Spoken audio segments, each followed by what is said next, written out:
যেখানে ভালোবাসা শুধু পাওয়ার নাম নয়, অপেক্ষা, ত্যাগ, নীরব দোয়া আর আল্লাহর ওপর ভরসার নাম।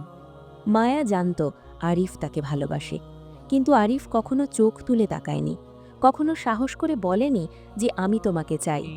কারণ সে জানত ভালোবাসা শুধু চাওয়ার নাম নয়, যোগ্য হওয়ার নামও ভালোবাসা।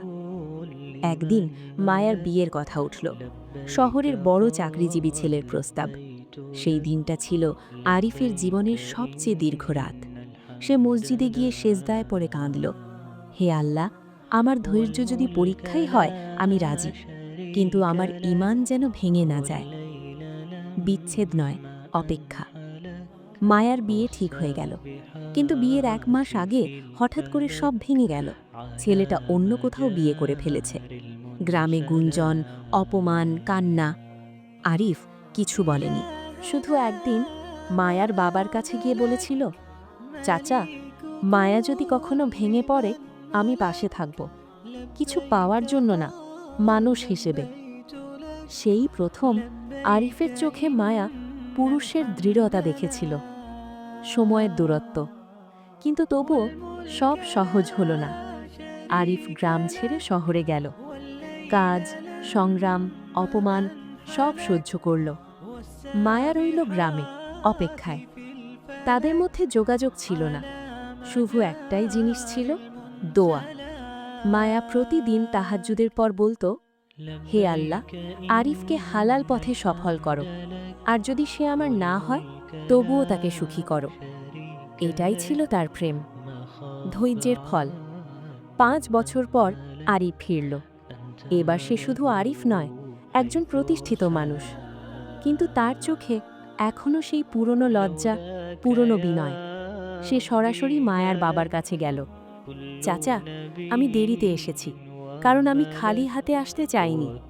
এখনও যদি দেরি না হয়ে থাকে, আমি মায়াকে হালালভাবে চাই। মায়ার চোখে পানি, এবার আর লুকিয়ে নয়, ভালোবাসার পরিপূর্ণতা। বিয়ের দিন সেই মসজিদের কৃষ্ণচূড়া গাছের নিচে দাঁড়িয়ে আরিফ বলল, আমি তোমাকে পাওয়ার জন্য ধৈর্য ধরিনি, আমি ধৈর্য ধরেছি আল্লাহর উপর ভরসা করে। মায়া হাসল, চোখ ভিজে গেল। আর আমি অপেক্ষা করেছি, কারণ আমি জানতাম ধৈর্যের প্রেম কখনো খালি হাতে ফেরে না।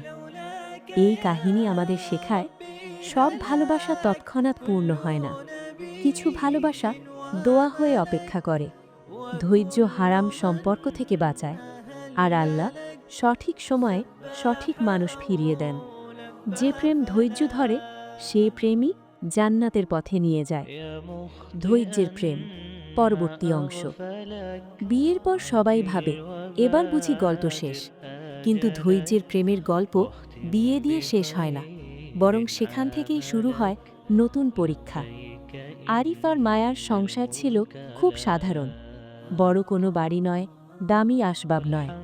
ছিল শুধু 2 কাপ চা, জানালার পাশে বসে নীরব কথা, আর একসাথে ফজরের নামাজ। কিন্তু সুখের দিন বেশি দিন টিকল না। আবার পরীক্ষা।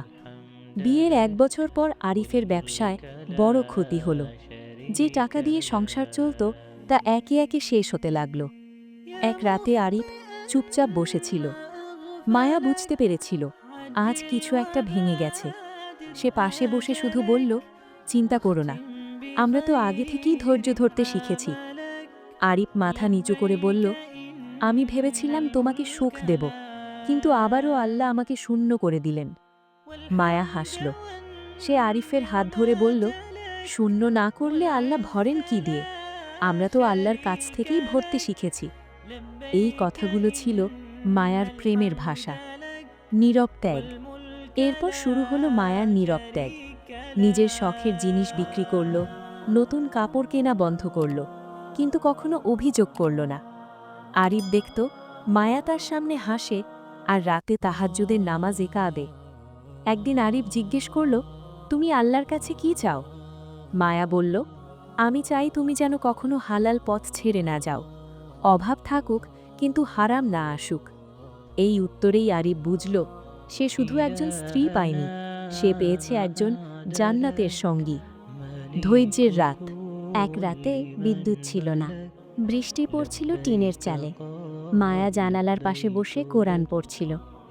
আরিফ পাশে বসে বলল, মায়া, তুমি কি কখনো আফসোস করো না, হয়তো অন্য কাউকে বিয়ে করলে আরাম পেতে? মায়া কোরআন বন্ধ করে তাকালো। চোখে কোনো রাগ নেই, কোনো দুঃখ নেই। আমি আরাম চাইনি, আমি শান্তি চেয়েছিলাম, আর শান্তি আমি তোমার সাথে পেয়েছি, কারণ তুমি আল্লাহকে ভয় করো। এই কথায় আরিফের চোখ ভিজে গেল। আল্লাহর সাহায্য, ধৈর্য কখনো বৃথা যায় না।